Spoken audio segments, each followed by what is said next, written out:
Hi මගේ අම්මිගේ birthday එකට මම හිතුවා ෆැමිලි ෆොටෝ ෂූට් එකක් කරොත් හොඳයි කියලා. මොකද සාමාන්‍යයෙන් අපි ඕනම gift එකක් දුන්නොත් ඒකට කාලයක් යනවා. හැබැයි ෆොටෝස් දුන්නොත් ඒක ඉතින් ගොඩාක් කාලයක් රැඳෙනවා. අමරණීයයි කියලා කියන්න පුළුවන් තෑග්ගක්. ඉතින් ඒක නිසා මේ ෆොටෝ ෂූට් එක කරන්න මම තෝරගත්තේ ස්ටුඩියෝ කවිෂා. මම හැමදාමත් එනවා වගේ. මගේ ෆැමිලි එකේ ඇත්තටම බැලුවොත් මගේ ෆැමිලි ඔෆිෂියල් ෆොටෝග්‍රැෆි පාර්ට්නර් විදියට ඉන්නේ ස්ටුඩියෝ කවිෂා. මොකද මට හරිම පහසුයි ඒගොල්ලොත් එක්ක වැඩ කරන්න. අපේ හිතේ තියෙන ආසාව මොකද්ද කියන එක ඒ විදිහටත් වැඩිය හරිම ලස්සනට හැමදේම කරලා දෙනවා. ඉතින් ඒගොල්ලොත් එක්ක වැඩ කටයුතු කරන්න හරි ලේසි.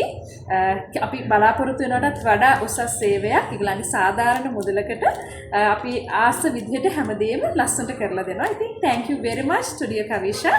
මට මේ විදිහේ ලස්සන ෆොටෝ ෂූට් එකක් කරලා ලස්සනට ෆොටෝස් ටික print කරලා ලෑස්ති කරලා දුන්නට. Thank you very much.